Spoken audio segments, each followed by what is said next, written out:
आपका ये चैप्टर है इंडिया ज्योग्राफिकल फीचर्स। इसके बारे में आज हम लोग टोटली डिटेल देख लेंगे, क्या होता है इंडिया के ज्योग्राफिकल फीचर में। जितनी भी फैक्ट और फिगर आपके अंदर है हम कोशिश करेंगे उसको समराइज कर दें।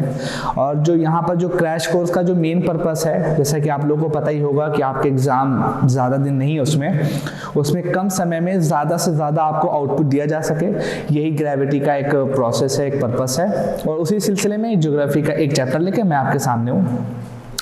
ठीक है, तो कुछ क्वेश्चन के साथ मैं स्टार्टिंग करूंगा। एक चीज़ मैं क्लास स्टार्ट करने से पहले बता दूं कि देखिए हम लोग कोशिश करेंगे कि मोस्ट ऑफ द टॉपिक आपके कवर अप करा दिए जाए, बट आपकी भी ये जिम्मेदारी है कि आप लोगों के जो भी टॉपिक जिसमें आप लोगों को डाउट होता हो या इस तरह की कोई भी इशू होते हो कि आप लोग चाहते हो कि सब पहले वो चैप्टर ले लिए जाए, तो वो आप लोग हम लोगों को बताइए और उसके ऊपर डेडिकेटेड लेक्चर आप लोग को कन्वे किए जाएंगे।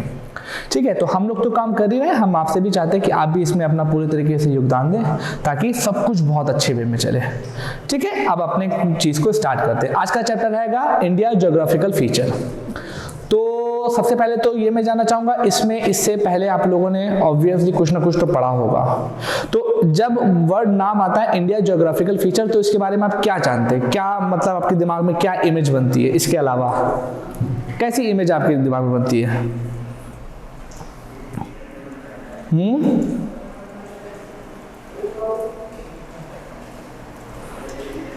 बड़ा शांत हैं सब लोग। हाँ, ओके। देखिए बहुत बेसिक सा है, बहुत इजी सा प्रोसेस है। होता क्या है कि हम जो इंडिया है वो अर्थ पे एशियन कॉन्टिनेंट में पाया जाता है। ठीक है, तो अब जब इंडिया के बारे में हमें जब इस चैप्टर में हम पढ़ेंगे क्या क्या, इसमें हम देखेंगे कि इंडिया का लोकेशनल एक्सटेंट कहाँ से कहाँ आता है। लोकेशनल एक्सटेंट का मतलब आप लोग को दो कॉन्सेप्ट पता होंगे शायद। लैटिट्यूड जानते हैं आप लोग? लैटिट्यूड और लॉन्गिट्यूड, है ना। हम लोग इसी चैप्टर में ये जानेंगे कि इंडिया लैटिट्यूडनल एक्सटेंशन उसका क्या है। तो अब बताइए, लैटिट्यूड जैसे ये मान लीजिए कि आपकी अर्थ है, तो इसमें ये चीज क्या होती है? लैटिट्यूड बोलते हैं। और इसको क्या बोलते हैं? लॉन्गिट्यूड। ठीक है, तो बस हमको ये देखना है कि अर्थ में कहीं पे भी छोटा सा इंडिया बना हुआ है। यस, ये छोटा सा इंडिया बना हुआ, तो इसकी लैटिट्यूडनल और लॉन्गिट्यूडनल एक्सटेंट क्या है, ये चीज रहेगी। फिर इसके बाद जब हम लोग ये देख लेंगे तो उसके बाद फिर देखेंगे कि हमने जब एक लोकेशन पता कर ली, तो अब हम देखेंगे हमारे आसपास अड़ोसी पड़ोसी कौन है, तो उनके बारे में थोड़ा सा देखेंगे। फिर जब उनके बारे में देख लेंगे, फिर देखेंगे कि इंडिया की कितने स्टेट हैं, इंडिया में कितने यूनियन टेरिटरीज हैं, इनकी लोकेशन क्या है, उनकी कैपिटल क्या है, इन सब के बारे में। और फिर उसके बाद इंडिया की फिजियोग्राफी के बारे में देखेंगे कि इंडिया में कहां पर आपका माउंटेन्स पाए जाते हैं, कहां पर पठार पाए जाते हैं, कहां पर नदियां हैं, कहां पर आइलैंड है। तो ये पूरी सारी बातें विद इन वन चैप्टर हम लोग कंप्लीट करेंगे। ठीक, तो उसकी सबसे पहली स्लाइड आती है, look at this, India and it's locational extent. ये मैप बस आप लोग ध्यान है, ज्योग्राफी मतलब map, nothing more than that, बस इतना ध्यान रखना है। इस मैप को ध्यान से देखिए और इसमें कुछ फैक्ट्स एंड फिगर आपको दिखाई देंगे, जैसे दिस डेटा 37 डिग्री 6 मिनट और यहां से 8 डिग्री 4 मिनट। ये इसकी कौन सी एक्सटेंशन है, लैटिट्यूडनल या लॉन्गिट्यूडनल? लॉन्गिट्यूडनल। ठीक है, अब छोटा लॉन्गिट्यूडनल। अब इसी तरीके से 68 डिग्री 7 मिनट और 97 डिग्री 25 मिनट, ये क्या है कि एक्सटेंट है? लैटिट्यूडनल एक्सटेंट होगी। इट मींस कि हमारी लॉन्गिट्यूडनल एक्सटेंट 8 डिग्री 4 मिनट और 37 डिग्री 6 मिनट तक पाई जाती है। अब एक छोटा सा क्वेश्चन आप लोगों से पूछेंगे, अब ये बताइए कि ये अर्थ के नदर्न हेमिस्फीयर में आता है या सदर्न हेमिस्फीयर में? नदर्न हेमिस्फीयर में आता है। ठीक है, वेरी गुड। तो इसके आगे क्या लिखा होगा? नॉर्थ। ध्यान से रखिएगा, इसके आगे एन लिखा रहेगा, तो इनका मतलब क्या होता है कि वो नदर्न हेमिस्फीयर में आ रहा है। इसी तरीके से यहां पे देखिए 68 डिग्री और 7 मिनट और 97 डिग्री 25 मिनट, इसके आगे क्या लिखा होगा? लॉन्गिट्यूड में हम लोग क्या लिखते हैं? हम लोग ईस्ट और वेस्ट देखते हैं, तो इसमें क्या लिखा होगा, ईस्ट या वेस्ट? ईस्ट लिखा होगा। क्यों?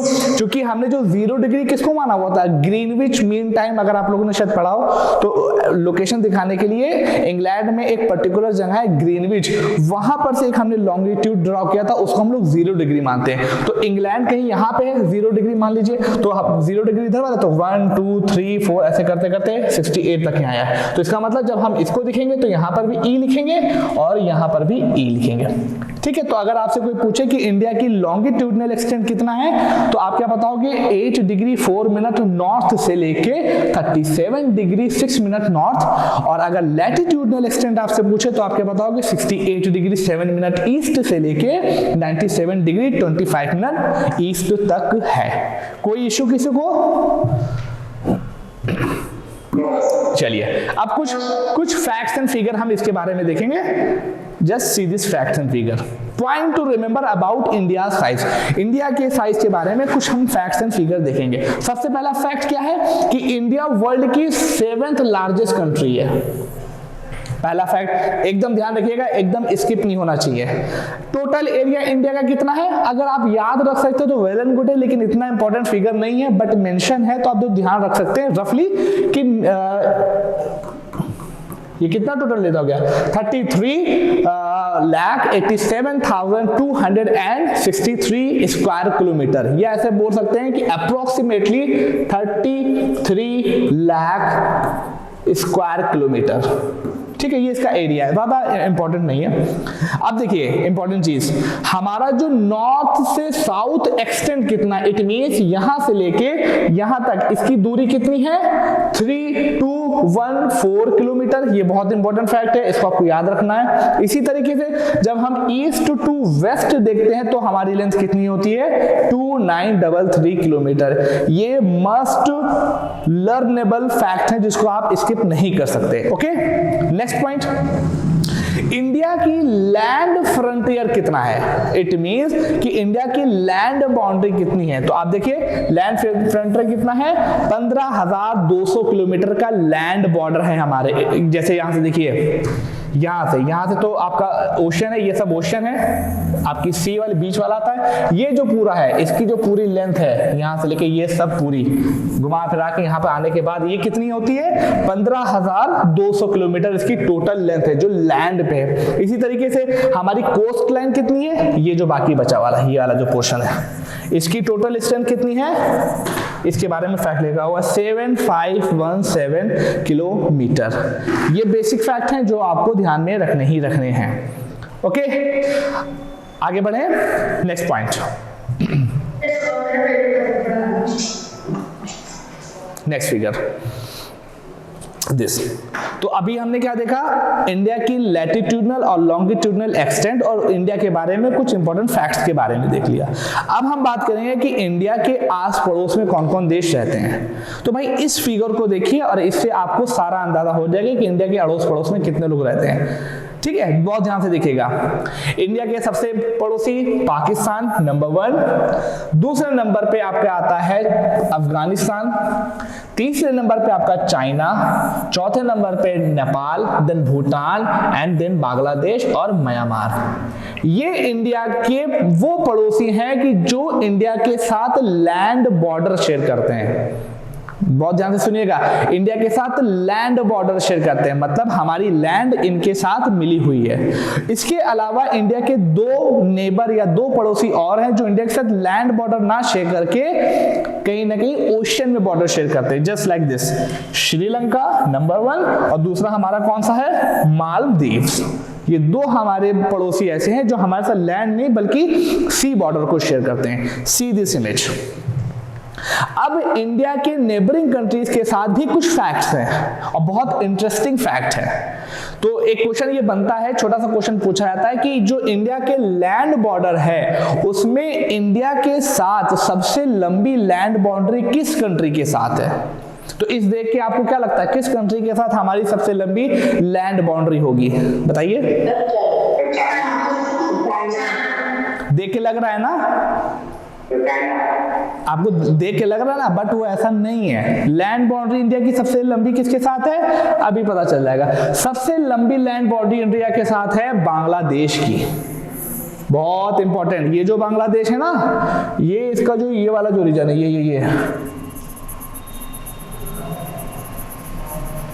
ये बाउंड्री जो है ना इंडिया के साथ सबसे लंबी किसके साथ है? बांग्लादेश के साथ है। अब बताइए सबसे छोटी किसके साथ होगी? ये आपको रखना पड़ेगा, याद करना पड़ेगा, बिकॉज नापने के बाद नियरली 3 to 4,000 इसकी आती है। और सबसे छोटी लैंड बाउंड्री किसके साथ होगी? बताइए। लैंड भूटान के साथ, अफगानिस्तान। नियरली ये जो है ना, अब अफगानिस्तान की लोकेशन देखिए, इंडिया में कहां तक टच कर रहा है? ये जो छोटा सा पार्ट है ये वाला, इतना सा, बस इतनी सी लैंड बाउंड्री है। सबसे छोटी लैंड बाउंड्री इंडिया की है अफगानिस्तान के साथ, और सबसे लंबी लैंड बाउंड्री हमारी किसके साथ है? बांग्लादेश के साथ। बस इसी लाइन को मैंने फिगर में भी लिख दिया है। Just see, shortest border India का किसके साथ है? अफगानिस्तान के साथ। अब कुछ और फैक्ट्स। यस, नेक्स्ट फैक्ट देखिए। अब देखिए, जैसे मैंने बताया था कि इंडिया की लैंड बॉर्डर किन किन कंट्रीज के साथ है? नियरली 7 कंट्रीज हैं, और वो 7 कंट्रीज कौन कौन सी हैं? अफगानिस्तान, पाकिस्तान, चाइना, नेपाल, म्यांमार, भूटान और बांग्लादेश। और आपकी सी बॉर्डर किन के साथ है? श्रीलंका और मालदीव्स के साथ। 2 कंट्रीज ऐसी हैं जिनके साथ हमारी सी बॉर्डर शेयर करता है। किसी को कोई डाउट इसमें तो पूछ सकता है, नहीं तो हम आगे बढ़े। आगे बढ़े? Very good, very good. चलिए नेक्स्ट। हाँ, अब देखते हैं कि चलिए हमने क्या काम किया अभी तक। अभी तक हमने इंडिया को physically longitudinal and the latitudinal extent में तो जज कर लिया, उसके हमने नेबर्स को देख लिया। अब हम देखेंगे कि भाई हमारे इंडिया में खुद का डिवीजन कैसे। तो जब हमने इस चीज को देखा तब हमको पता चला कि इंडिया में अभी टोटल कितने स्टेट हैं?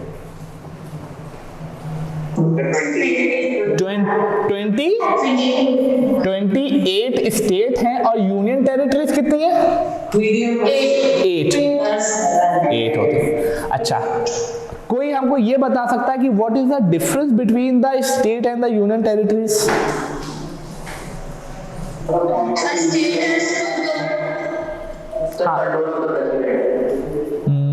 And then what about the territories that we control by the central government? Very good. And what about the state? It is controlled by the central and state. देखिए मैं बता दूं क्या हुआ कि बहुत छोटी सी चीज है, 1 मिनट लगेगा। हुआ क्या कि हमें क्या करना है, पूरे इंडिया में एडमिनिस्ट्रेशन करना है। तो एडमिनिस्ट्रेशन क्या एक गवर्नमेंट पूरे देश का कर सकती है? तो ये लगा नहीं पॉसिबल है। तो इंडिया को छोटे छोटे से हिस्सों में डिवाइड कर दिया गया। तो जो छोटे छोटे से हिस्से डिवाइड किए गए उन्हीं को हमने स्टेट बोला। अब क्या किया गया, स्टेट में एक पर्टिकुलर एक स्टेट गवर्नमेंट बनाई गई, वो उस पर्टिकुलर स्टेट का एडमिनिस्ट्रेशन देखती है। इसी तरीके से सेंटर पे सेंट्रल गवर्नमेंट है, वो पूरे ऑल ओवर इंडिया का एडमिनिस्ट्रेशन देखती है। लेकिन जब हमने स्टेट को बाइफरकेट किया तब हमने देखा कि इंडिया में कुछ लोकेशन ऐसी हैं कि जिनकी अपनी खुद की बहुत ज्यादा इंपॉर्टेंस है। जस्ट लाइक एक लोकेशन है अंडमान एंड निकोबार, है ना? ये लोकेशन आप देख रहे हैं, ये भी आपकी एक यूनियन टेरिटरी। इसी तरीके से लक्षद्वीप भी है, ये जो छोटी छोटी बूंदी दिख रही है ये लक्षद्वीप, इसकी अपनी एक इंपॉर्टेंस है। जैसे अंडमान एंड निकोबार की क्या इंपॉर्टेंस है? अंडमान निकोबार को बोला जाता है इसकी अपनी एक स्ट्रेटेजिक इंपॉर्टेंस है। मतलब कि ये जो है इंडिया के मेन लैंड से तो अलग है, लेकिन अगर कोई देश दूसरे देश हमारे ऊपर अगर हमला करेगा तो इसको हम लोग एज अ बेस यूज कर सकते हैं कि हम अपने जहाज को यहाँ पे डिप्लॉय कर दें और फिर यहाँ पर दुश्मन का सामना कर सकते हैं। और भी बहुत सारे फैक्टर हैं, तो इसकी अपनी खुद की एक इंपॉर्टेंस थी। इसी तरीके से इंडिया में एक पर्टिकुलर एक रीजन है जिसको हम लोग दिल्ली बोलते हैं।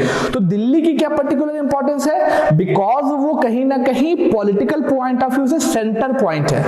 पॉलिटिकली वो सेंटर पॉइंट है, सारे बड़े बड़े ऑफिसेस, पार्लियामेंट, सुप्रीम कोर्ट, सब कुछ तो वही है। तो बोला गया कि इसको एक पर्टिकुलर स्टेट बनाने से बेहतर है कि हम इसको यूनियन टेरिटरी में दे दें, बिकॉज उसकी अपनी एक पॉलिटिकल इंपॉर्टेंस है।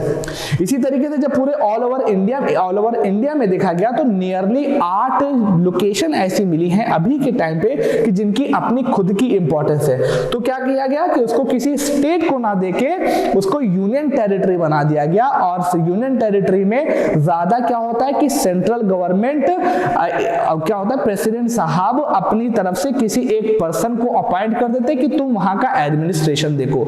लेकिन डायरेक्ट और इनडायरेक्ट वे में ये सारी पावर किसके पास होती है, सेंट्रल गवर्नमेंट के पास होती है। तो इस हिसाब से इंडिया में अभी 28 स्टेट और 8 यूनियन टेरिटरीज हैं। अभी एक आर्टिकल आप लोगों ने पढ़ा होगा, आर्टिकल 370, किसी को याद है क्या है ये, क्या है ये, व्हाट इज इट?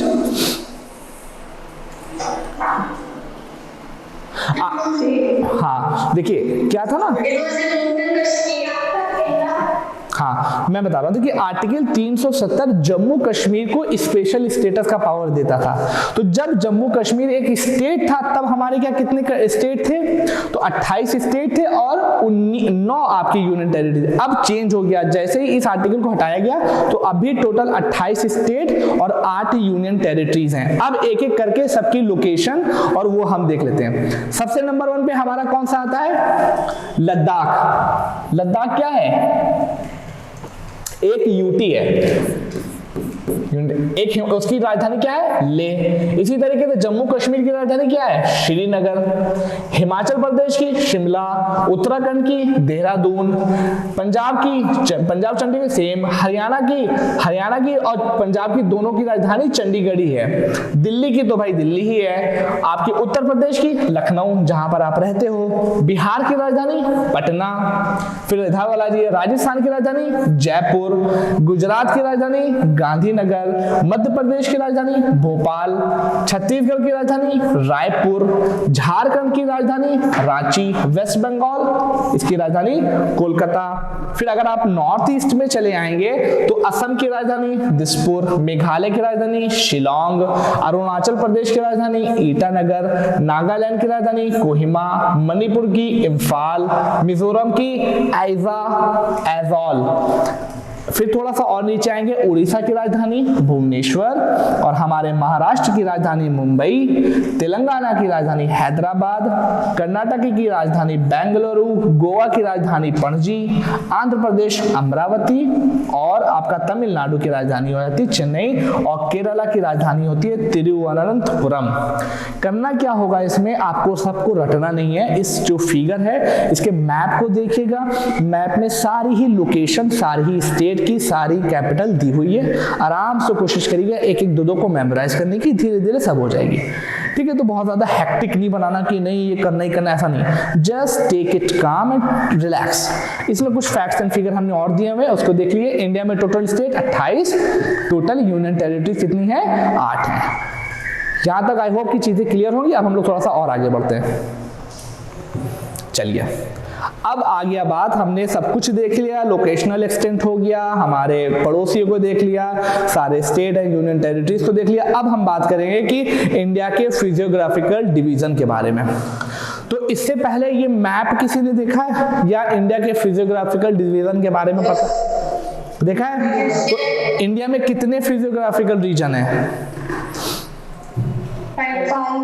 जनरली 5 है। अगर उनको और बाइफरकेट करते हो 7-8 और बढ़ते हैं। अभी आने वाली क्लासेस में आपको एक एक पार्ट के भी 3-3 पार्ट और दिखाई देंगे, लेकिन अभी जनरली कितने हैं? कौन कौन सा? सबसे नंबर 1 पे कौन सा आता है? सबसे पहले आता है नॉर्दर्न माउंटेन, या जिसको हम लोग हिमालयास के नाम से जानते हैं। नंबर 2 पे देखिए हिमालयास, मतलब कि सबसे पहले ये वाला रीजन आ रहा है, ये देख रहे हैं ना, एक कलर में दिख रहा है, ये आपका हिमालयास। उसके नीचे क्या आते हैं? Northern plain. ठीक, उसके बाद क्या आता है? पेनिनसुलर रीजन, ये दिस। ठीक, उसके बाद क्या आता है? थार डेजर्ट, ये थार डेजर्ट हो गया। उसके बाद क्या आता है? कोस्टल प्लेन, ये है ना, ये वाले जो रीजन है ये कोस्टल प्लेन आ गया। और उसके बाद क्या आता है? आइलैंड, है ना, आइलैंड्स आते हैं। अब आइलैंड में 2 आइलैंड हैं हमारे, आर्किपेलागो है, एक आपका अंडमान एंड निकोबार और एक दूसरा कौन सा है? लक्षद्वीप। ठीक है, अब एक एक करके सबकी स्पेशलाइजेशन को हम लोग देख लेते हैं। तो सबसे नंबर 1 पे हमने किसके बारे में बात की थी? ये देखिए हिमालयास के बारे में। ये फिगर देखिए, अब इसको समझने की कोशिश करिए कि इसमें कुछ समझ में आ रहा है या नहीं। तो हिमालयास को कैसे पता करना है, कहां से लेके कहां तक उसका एक्सटेंड है, जम्मू कश्मीर से लेके नॉर्थ ईस्ट के स्टेट तक भी उसका कहीं ना कहीं एक्सटेंशन है। ध्यान रखिएगा इसकी जो अगर आप समझना चाहें कि कहां से लेके कहां तक और कैसे शेप में आता, तो एक फिगर ध्यान रखिएगा। जैसे गर्ल्स होती हैं तो गर्ल्स अपने बाल में एक ब्लैक कलर की चिमटी नहीं लगाती हैं जिससे बाल रुक जाते हैं, कुछ इसी टाइप का शेप इंडियन में हिमालय माउंटेन्स का है। जैसे देखिएगा ये ऐसे जा रही है और फिर ये एक पर्टिकुलर अरुणाचल प्रदेश में ऐसे आके फिर ऐसे बेंड हो जाती है, ऐसे। हिमालय की रीजन यहाँ से, ये जम्मू कश्मीर है, यहाँ से स्टार्ट होती है, और ये जो पूरा ये वाला रीजन है ये नॉर्थ ईस्ट का, मतलब ये वाले रीजन की बात हो रही है, ठीक है। तो हिमालय यहाँ से स्टार्ट होके नॉर्थ ईस्टर्न स्टेट तक होके जाता है। अब क्या हुआ, हिमालय को और अच्छे तरीके से समझने के लिए हम लोगों ने क्या किया है कि हिमालय को नॉर्थ से साउथ की तरफ हमने कई हिस्सों में डिवाइड किया हुआ है, और उस हिस्सों में सबसे पहले नंबर पे जो आता है उसको हम लोग क्या बोलते हैं, ग्रेट हिमालयास। ग्रेट हिमालयाज इसका नाम क्यों पड़ा, बिकॉज ये वो पर्टिकुलर रेंज है। अब ग्रेट हिमालय सारा नहीं है, एक पर्टिकुलर एक रेंज निकली जो यहां से स्टार्ट होकर यहां तक जा रही है। ग्रेट हिमालय वो हिमालय की रेंज है कि जहां पर दुनिया के सबसे ऊंचे ऊंचे माउंटेन्स पाए जाते हैं, चाहे वो आपका नंगा पर्वत हो, चाहे वो आपका क्या नाम है केटू हो, चाहे वो माउंट कैलाश हो, चाहे वो माउंट एवरेस्ट हो, ये सब आपके कहीं ना कहीं कहां पाए जाते हैं, ग्रेट हिमालय में। तो हिमालय को अगर हम नॉर्थ से साउथ की तरफ डिवाइड करेंगे तो उसमें सबसे पहला नाम क्या आता है, ग्रेट हिमालयाज। और ग्रेट हिमालयाज को ग्रेट हिमालय इस वजह से बोला जाता है बिकॉज उसमें दुनिया की सबसे ऊंचे ऊंचे माउंटेन्स पाए जाते हैं। अब एक छोटा सा क्वेश्चन आप लोगों के लिए, उसको बताइए, ग्रेट हिमालयाज में कौन कौन सी कंट्रीज आ रही हैं और आ सकती हैं? हाँ, और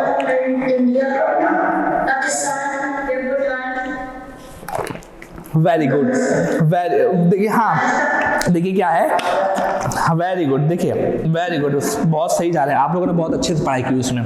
कहने का मतलब है कि जो मेजरली कंट्रीज आ रही हैं वो कौन कौन सी हैं, देखिए इंडिया है आपका, है ना, इंडिया के बाद आपका नेपाल है, नेपाल के बाद आपका भूटान है, जो ये मेजरली कंट्रीज हैं। थोड़ा बहुत एक्सटेंशन नेपाल के चाइना के साथ भी है और पाकिस्तान के साथ भी, लेकिन जो मेजर कंट्रीज है जहां पर मेनली आउट ग्रेटर हिमालयस की लोकेशन पाई जाती है वो इंडिया, नेपाल एंड भूटान है। और इन्हीं पर्टिकुलर रीजन में आपके ग्रेट हिमालयाज में बड़ी बड़ी चोटियां पाई जाती है। अब उसके बाद क्या हुआ कि जो आपका ग्रेटर हिमालयाज है उसकी हाइट 6000 मीटर तक है, मतलब कि एवरेज हाइट वहां के माउंटेन की 6000 मीटर है। फिर हमने देखा कि जब हिमालयाज है, हिमालयाज के एक थोड़ा सा जब नीचे आएंगे, साउथ की तरफ आने लगेंगे, तो उसकी हाइट जो माउंटेन्स की हाइट है वो थोड़ी सी कम होने लगी, नियरली 4000 से 5000 के बीच में वेरिएट करने लगी। तब हमने उस पूरी पर्टिकुलर एक रेंज को एक नया नाम दे दिया, उस नए नाम को हमने क्या बोला, लेसर हिमालयाज। ग्रेट हिमालय, उसके नीचे लेसर हिमालयाज। फिर उसके बाद हम और थोड़ा नीचे आए तो हमने देखा कि माउंटेन्स की जो हाइट है वो थोड़ी सी और कम हो गई, तो हमने उसको नाम दे दिया, दूसरा नाम दे दिया और एक पर्टिकुलर एक पूरी रेंज बना दी जिसको हमने आउटर हिमालयाज बोला। और आउटर हिमालयाज को ही हम लोग शिवालिक भी बोलते हैं। कहीं कहीं पे आपको आउटर हिमालय लिखा मिलेगा और कहीं कहीं पे आपको शिवालिक लिखा मिलेगा। और साथ ही साथ जो बीच में अभी लेसर हिमालयाज था, इसको हम लोग हिमाचल भी बोलते हैं, हिमाचल, हिमाचल भी इसको बोला जाता है। तो कहने का मतलब यह है कि जो हिमालयाज हैं उसको हमने अगर नॉर्थ से साउथ की तरफ कैटेगराइज करेंगे तो सबसे नंबर 1 पे आपका ग्रेट हिमालयाज, उसके बाद आपका लेसर हिमालयाज और उसके बाद आपका आउटर हिमालयाज आता है। और आउटर हिमालय का दूसरा नाम कहीं ना कहीं शिवालिक है और लेसर हिमालय का दूसरा नाम हिमाचल है। किसी को यहाँ पर कोई डाउट हो पूछ सकता है, बाकी बातें हम लोग और आगे करें। Any doubt?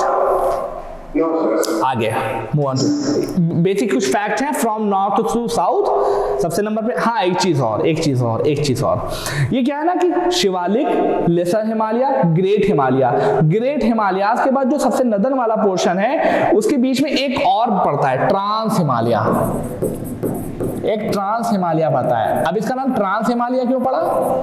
ट्रांस हिमालय इसका इस वजह से पड़ा बिकॉज ये एक से ज्यादा कंट्रीज और एक से ज्यादा कॉन्टिनेंट के पास लग रहा है। तो ऐसा हिमालय का रीजन कि जिसके बहुत बड़ा पोर्शन हमारी मेजरली दूसरी कंट्रीज के साथ लगने लगता है, तो उसको हमने ट्रांस हिमालय बोला। इट मींस कि हिमालय को अगर नॉर्थ से साउथ में डिवाइड करेंगे तो मेन तो 3 ये हैं, लेकिन इनके ऊपर भी कुछ कुछ बुक्स में लिखा जाता है, और उस वाले रीजन को, उस वाली रेंज को हम क्या बोल देते हैं? ट्रांस हिमालयास। तो कैसे कैटेगरी होगी? Trans Himalaya, great Himalaya, lesser Himalaya and the outer Himalaya. ये नॉर्थ से साउथ सेटलमेंट के बारे में बात की गई है। ओके, आगे बढ़ते हैं। ये सारे फैक्ट्स एंड फिगर लिखे हुए हैं, आप इसमें से नोट डाउन कर सकते हैं। अब हमने हिमालयास के बारे में देख लिया, तो अब हम कुछ और देखेंगे। अब हम हिमालय से नीचे थोड़ा आएंगे। हिमालय से नीचे जब आएंगे तो जैसे कि आप लोगों को सब पता है, फिर से बात, कौन सा प्लेन आता है? Northern plain. तो थोड़ी सी हिस्ट्री। नॉर्थर्न प्लेन एकदम से हिमालय, बहुत बड़े बड़े माउंटेन थे, उसके बाद से एकदम से आपका एक प्लेन कैसे बन गया जहां पर इतनी ज्यादा हरी हरी खेती वेती होती है? ऐसा क्या हुआ कि वो एकदम से प्लेन बन गया? किसी को इसकी हिस्ट्री के बारे में कुछ पता है? एनीवन? थोड़ा बहुत?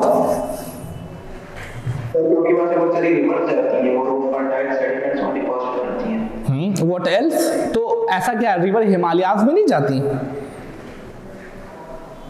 साउथ इंडिया में भी तो रिवर्स बहती हैं, बट वो ऐसा फर्टाइल नहीं करती। देखिए हुआ क्या, देखिए बहुत अच्छा, बहुत बेसिक अभी सीख रहे हैं ना हम लोग।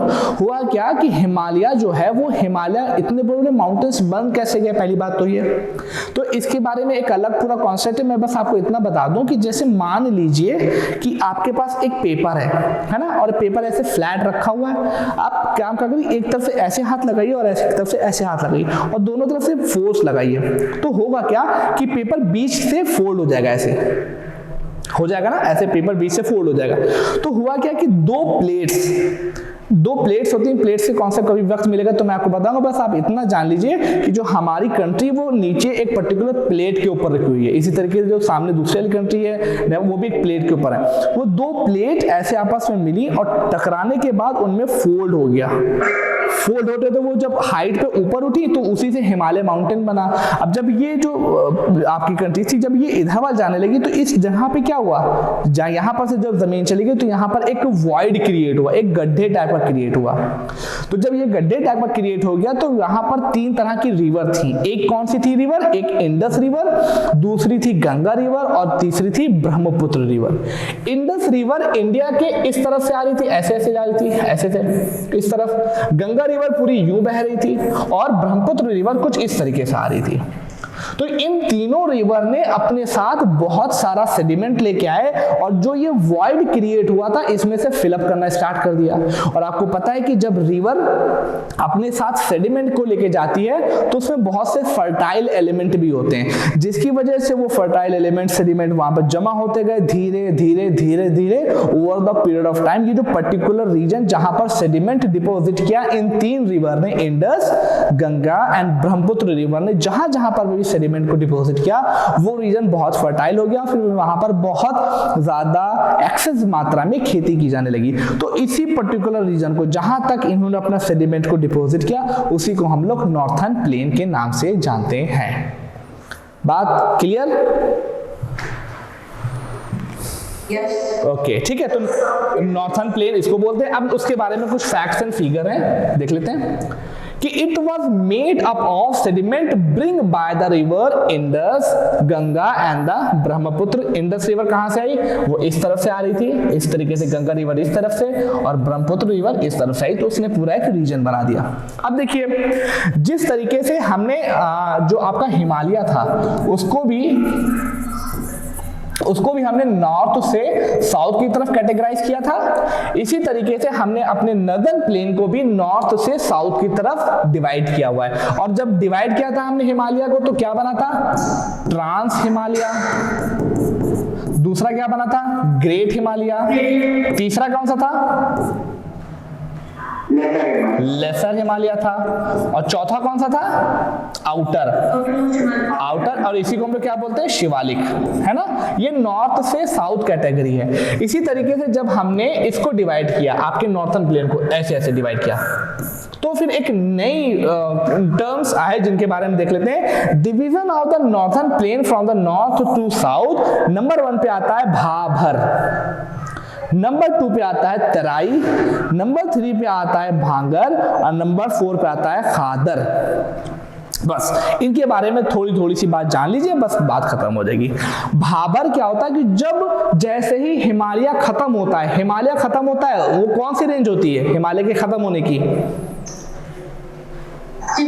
शिवालिक। शिवालिक जैसे ही खत्म होता है और उसके बाद फिर नॉर्थन प्लेन चालू हो जाते हैं। शिवालिक खत्म होता है, नॉर्थन प्लेन स्टार्ट होते हैं। तो नॉर्थन प्लेन जब स्टार्ट होते हैं तो उसकी जो वहां की जो पर्टिकुलर जमीन है, वो जो पूरी रेंज जमीन की पड़ती है, उसमें कहीं ना कहीं कुछ इस तरीके से ईट क्या कह सकते हैं, बालू के बड़े बड़े से कंक्रीट की टाइप की पड़ी हुई होती है, कंकड़ पत्थर कुछ ऐसे होते हैं कि जो रिवर्स यहाँ पे बह रही होती हैं वो यहाँ पर आकर एकदम विलुप्त हो जाती है, मतलब यहाँ पर आकर खत्म हो जाती है, इलैप्स हो जाती हैं। यहाँ पर आकर वो रिवर एकदम जमीन के अंदर चली जाती है, फिर वहां से एकदम लगता कि गायब हो गई एकदम रिवर।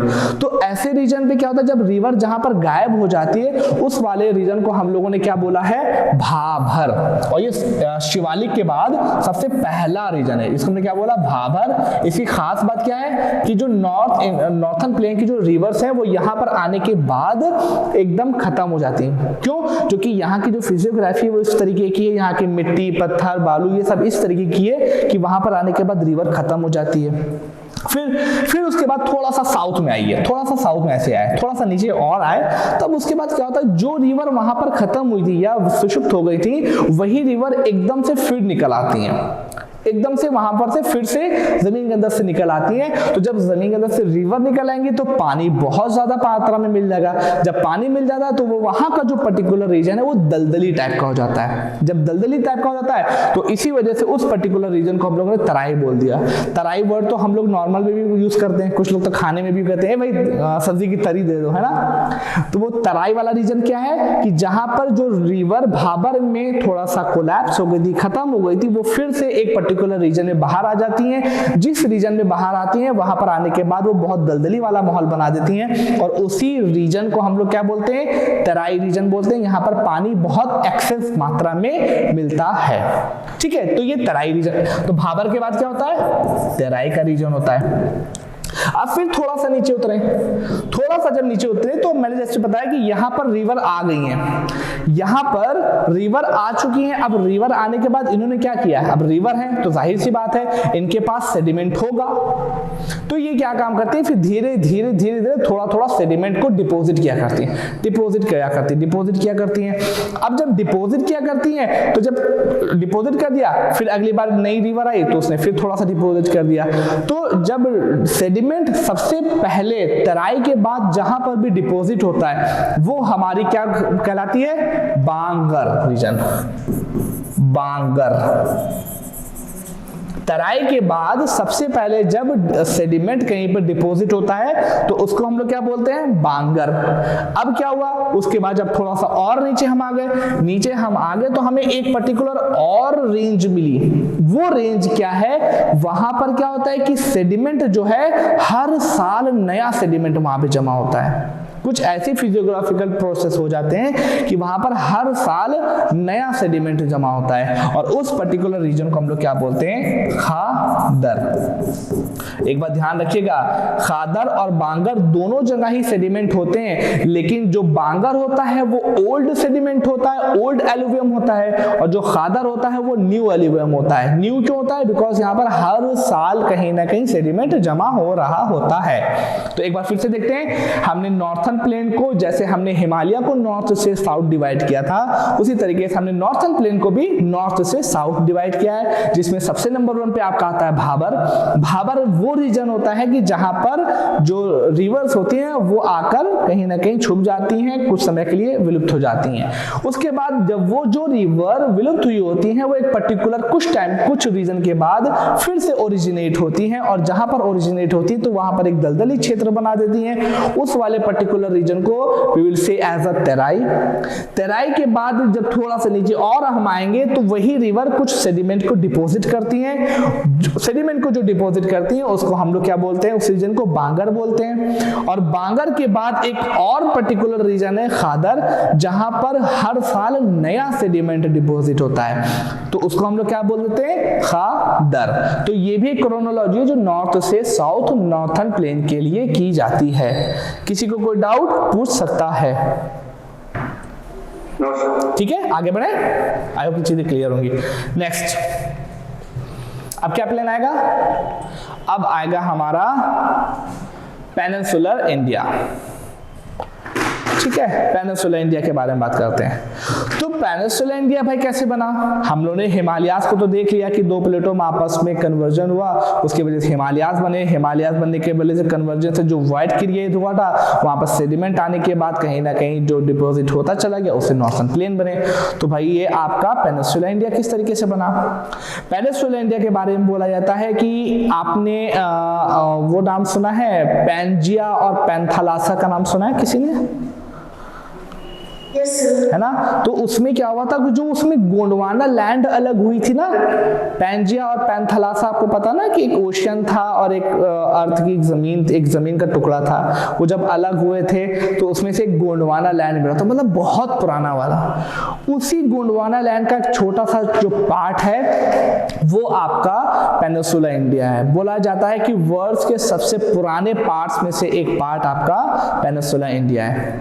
ठीक है, तो अब पेनिनसुलर इंडिया के बारे में भी हम लोग थोड़ा बहुत देखेंगे। पेनिनसुलर इंडिया के बारे में बोला जाता है कि इसका जो शेप है वो नियरली ट्रायंगुलर है। आप देखिए ना, कुछ ऐसा बना, ट्रायंगुलर बन रहा है, दिस, इसका शेप ट्रायंगुलर है। ये सिर्फ और सिर्फ कहां पाया जाता है? हिमालयास, हिमालयास के बाद नॉर्थर्न प्लेन, और नॉर्थर्न प्लेन के बाद एक ट्रायंगुलर शेप में आपका जो रीजन पाया जाता है, और उसको हम लोग क्या बोलते हैं? पेनिनसुलर इंडिया बोलते हैं। पेनिनसुलर इंडिया को भी हम लोग दो हिस्सों में डिवाइड करते हैं। पहला हिस्सा क्या है हमारा? सेंट्रल हाईलैंड जिसको बोला जाता है, और दूसरा वाला हमारा डेक्कन प्लेटू बोला जाता है। पेनिनसुलर इंडिया को हम लोग दो हिस्सों में डिवाइड करते हैं। पहला वाला होता है सेंट्रल हाईलैंड, दूसरा वाला डेक्कन प्लेटू। और इसी का एक छोटा सा पार्ट, इसी का एक छोटा पार्ट नॉर्थ ईस्टर्न रीजन में भी है। ध्यान रखिएगा, अगर आपसे क्वेश्चन में आए कि क्या आपका पेनिनसुलर इंडिया का टोटल पार्ट सिर्फ और सिर्फ इंडिया के साउथ इंडिया रीजन में पाया जाता है, तो वो गलत हो जाएगा, बल्कि नॉर्थ ईस्टर्न रीजन में भी एक छोटा सा हिस्सा पाया जाता है। अब आप लोगों को क्वेश्चन आएगा कि भाई ये छोटा सा अलग कैसे हो गया? कोई बता सकता है ये अलग कैसे हो गया? Can anyone explain कि how this break from the mainland? किसी को पता है इसके बारे में रीजन? चलिए मैं बताता हूँ। हुआ क्या कि ये जो एक आपका पेनिनसुला वाला रीजन है, यहाँ पर एक ये पहले जुड़ा हुआ था, लेकिन एक मालदा भ्रंश नाम की होती है। मालदा नाम की एक पर्टिकुलर लोकेशन है, वहां पर कुछ टेक्टोनिक एक्टिविटी हुई जिसकी वजह से वहां पर एक वॉइड क्रिएट हो गया, और ये वाला रीजन इस तरफ आ गया और ये वाला रीजन इस तरफ चल गया। तो बस आप ध्यान में ये रखिए कि जो पेनिनसुला इंडिया है वो साउथ इंडिया में एक ट्रायंगुलर शेप में है, जो कि नॉर्थर्न प्लेन के साउथ में पाया जाता है। और पेनिनसुला इंडिया के दो पार्ट हैं, सेंट्रल हाईलैंड और डेक्कन प्लेटू। डेक्कन प्लेटू इसको बोलते हैं, और इसका एक छोटा सा पार्ट नॉर्थ ईस्टर्न रीजन में भी पाया जाता है। अब यहाँ पर हुआ क्या कि यहाँ पर कुछ बहुत इंपॉर्टेंट माउंटेन रेंजेस हैं, उसको हम लोग थोड़ा सा देख लेते हैं। ये वाली जो आपको माउंटेन रेंज दिख रही है, थोड़ा ध्यान से देखिएगा, ये वाली, दिस नंबर 1, इसको हम लोग क्या बोलते हैं? अरावली। दूसरे नंबर पे ये वाली जो है इसको बोलते हैं विंध्य, इसके नीचे वाली को बोलते हैं हम लोग सतपुड़ा। इन तीन को आपको जानना जरूरी है। अरावली है नंबर 1 पे, उसके बाद विंध्य, उसके बाद सतपुड़ा माउंटेन्स की रेंजेस हैं। बाकी और भी बहुत सी चीजें हैं, उनको भी हम लोग नहीं जानेंगे, बाद में देखेंगे। अब ध्यान से देखिए कि जो ये हमारा पेनिनसुलर इंडिया है, जब पेनिनसुलर इंडिया के जो ये वाला पोर्शन है, इस वाले पोर्शन को बोला क्या जाता है? वेस्टर्न घाट। और जो ये वाला पोर्शन है इसको हम लोग क्या बोलते हैं? ईस्टर्न घाट। ध्यान से रखिएगा, पेनिनसुला इंडिया के साउथ में आके जो वेस्टर्न वाला पार्ट है उसको हम लोग वेस्टर्न घाट बोलते हैं, और ईस्टर्न वाले पार्ट को हम लोग क्या बोलते हैं, ईस्टर्न घाट। ऐसा मैं सिर्फ इन्हीं के बारे में क्यों बता रहा हूं, बिकॉज अभी हम लोगों ने जो कोस्टल प्लेन देखा है, कोस्टल प्लेन कहां पे हमने बात की थी कि कोस्टल प्लेन भी इंडिया में पाए जाते हैं। तो कोस्टल प्लेन का जो रीजन है ईस्ट में अगर देखेंगे तो ईस्टर्न घाट और बे ऑफ बंगाल के बीच में पाया जाने वाला जो रीजन है ये वाला, इसको हम लोग ईस्टर्न कोस्टल प्लेन कहते हैं। इसी तरीके से वेस्टर्न कोस्टल प्लेन क्या है, जो वेस्टर्न घाट और यहाँ पे कौन सी सी होती है, अरेबियन सी, अरेबियन सी के बीच में पाए जाने वाला जो कोस्टल प्लेन है उसको हम लोग क्या बोलते हैं, वेस्टर्न कोस्टल प्लेन। ठीक, और हमने यहाँ पे अरावली को क्यों देखा, बिकॉज अरावली के जब वेस्ट वाले साइड में जाएंगे तो जो ये पर्टिकुलर वाला रीजन है इसको हम लोग क्या बोलते हैं, थार डेजर्ट।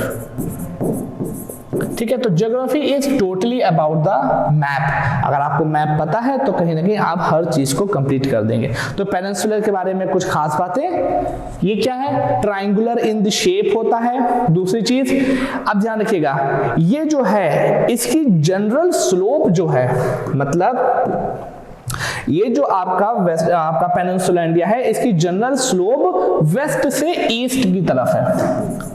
कैसे, वेस्ट टू ईस्ट की तरफ है। इट मींस कि आप अगर ऐसे खड़े, ये आपका वेस्ट है और ये ईस्ट है, तो ये कुछ इस तरीके से, मतलब उल्टा दिखेगा आप लोग को। ये अगर आपका वेस्ट है और ये ईस्ट है तो ये कुछ इस तरीके से है। ठीक है, मतलब कि अगर यहाँ पर से कोई रिवर होगी तो हमेशा ईस्ट की तरफ फ्लो करेगी। इसी वजह से इस रीजन में जितनी भी रिवर पाई जाती हैं वो ईस्ट फ्लोइंग होती हैं, इस तरफ जारी होती हैं।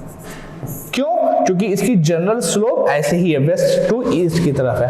बट इस चीज का एक एक्सेप्शन है, इसमें दो रिवर ऐसी हैं कि जो वेस्ट की तरफ फ्लो कर रही हैं, मतलब इस तरफ फ्लो कर रही हैं। वो कौन कौन सी दो रिवर हैं जो वेस्ट की तरफ फ्लो करती हैं, किसी को पता है, एनीवन?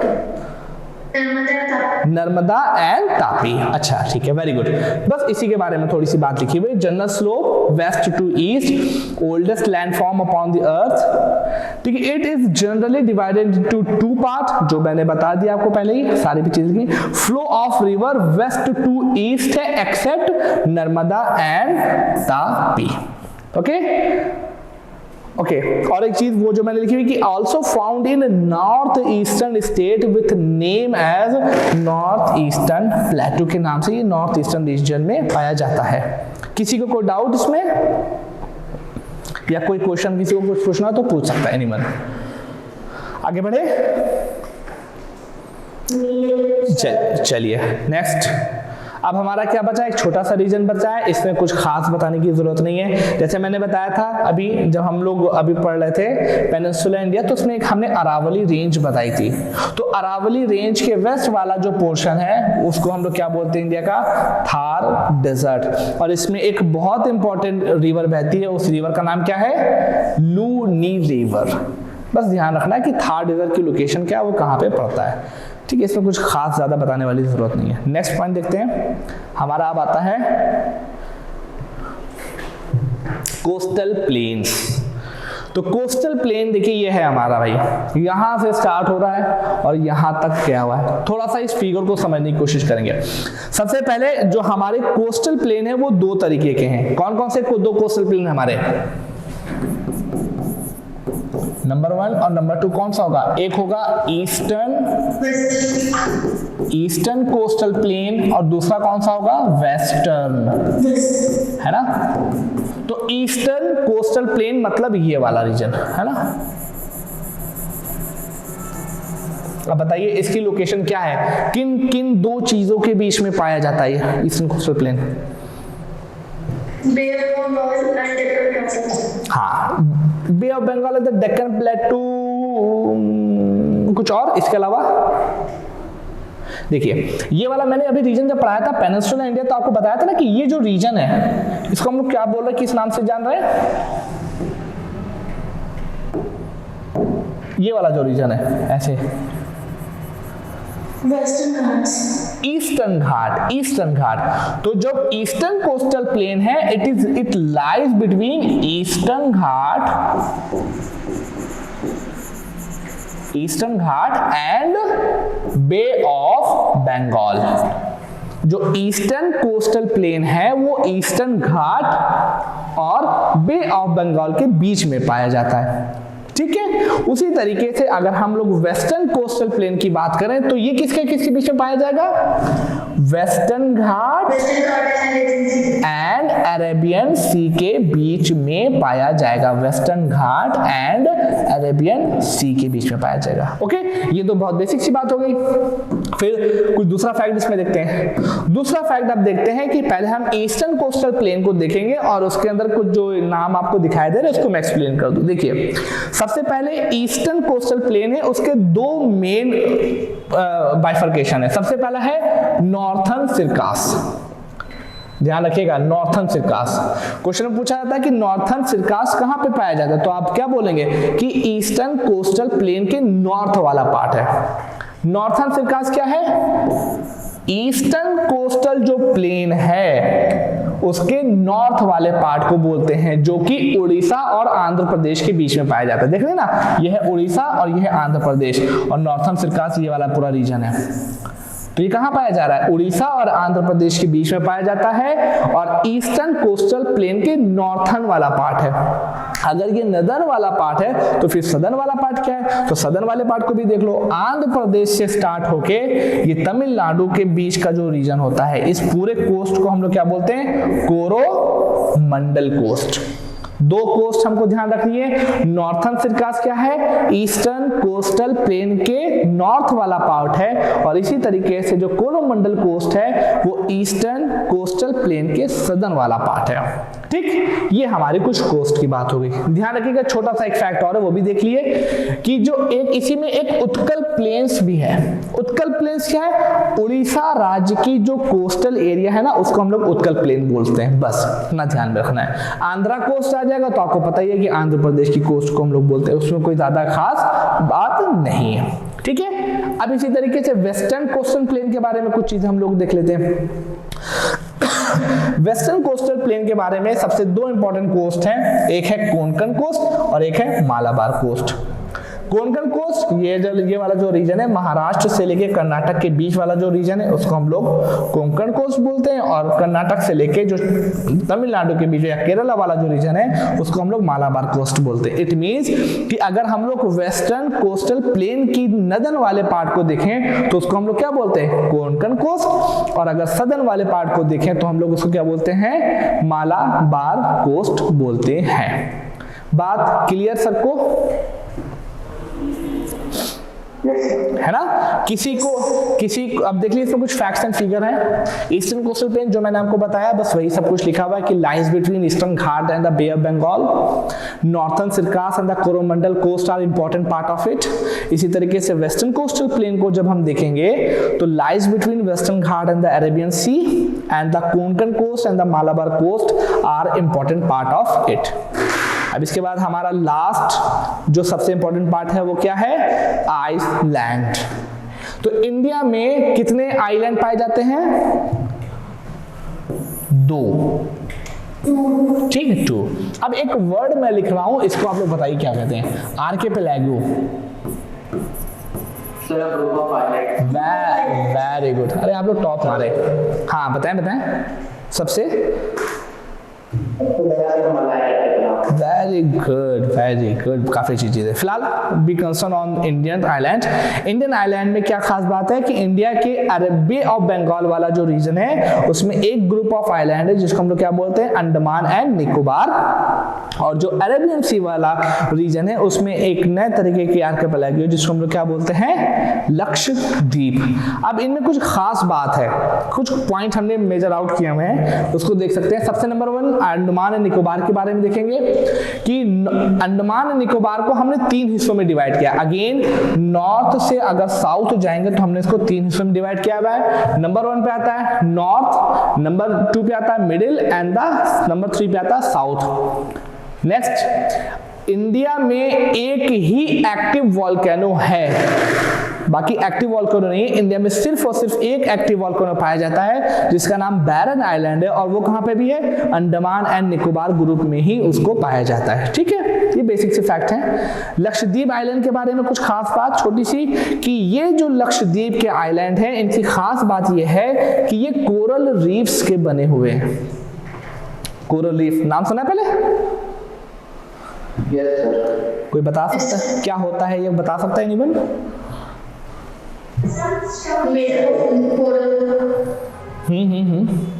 कुछ और भी खास बात? मेड अप ऑफ कोरल होंगे, लेकिन कुछ और होता क्या है कि ये एक जैसे म्यूचुअल रिलेशन का कॉन्सेप्ट आपने सुना होगा। म्यूचुअल रिलेशन का मतलब होता है कि एक ऐसा रिलेशन कि जिसमें दोनों को फायदा हो रहा होता है। यहाँ पर एक छोटी सी एक एल्गी है और एक छोटा सा एलिमेंट आपका एनिमल है, छोटा सा एलिमेंट माइक्रो ऑर्गेनिज्म है। ये दोनों लोग आपस में रिलेशन में आते हैं और इसमें क्या होता है, जो एल्गी होती है वो फोटोसिंथेसिस करती है और फोटोसिंथेसिस के जरिए से फूड बना के उस पर्टिकुलर एनिमल को देती है। ज़ूज़ैंथिले उस एनिमल का नाम है, और ज़ूज़ैंथिले उस एल्गी को क्या करता है, शेल्टर देता है, उसको रहने के लिए घर देता है।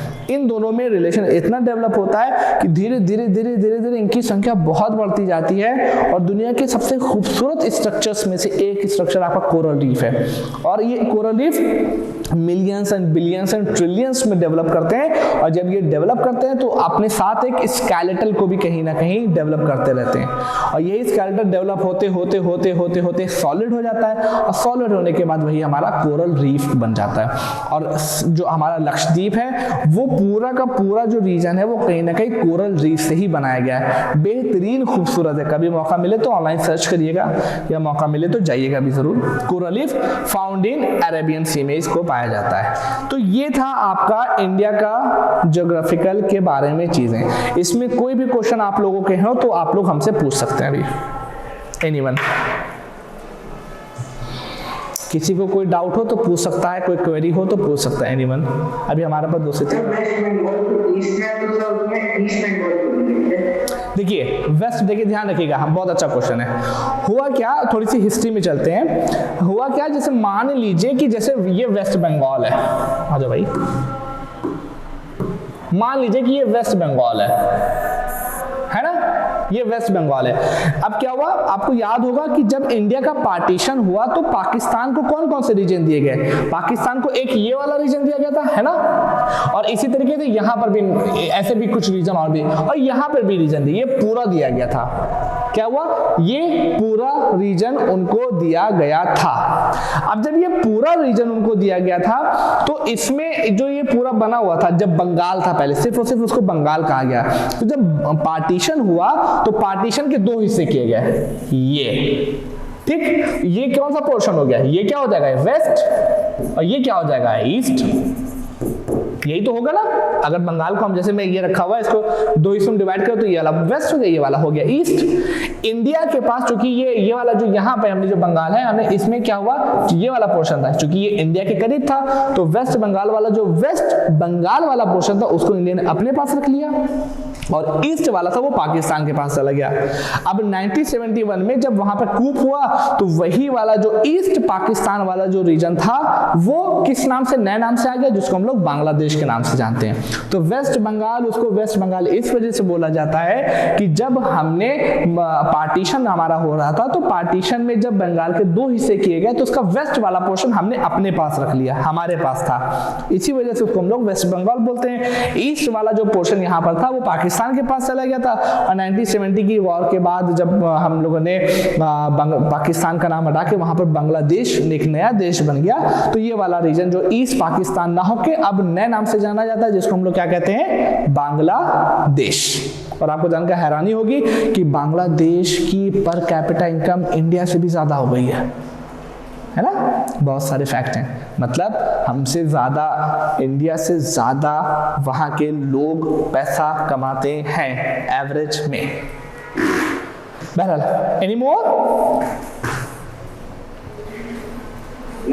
ठीक है, तो फिर एक अनाउंसमेंट मैं आप लोग से फिर कर दूं कि if you have any doubt and query और एनी टॉपिक जो आप लोगों को थोड़ी दिक्कत कर रहा हो, या थोड़ी क्या कुछ भी दिक्कत कर रहा हो, और आप चाहते हो कि सर हम लोग एक्सप्लेन कर दें, तो हम लोग चाहेंगे कि आप उसके बारे में हमें बताएं जरूर, ताकि हम लोग जो ये आपका क्रैश कोर्स है वो रियल में आपके एग्जाम को क्रैक कर दे, एकदम क्रैश कर दे, ताकि आप लोग अच्छे से अच्छे मार्क्स को गैदर कर सके।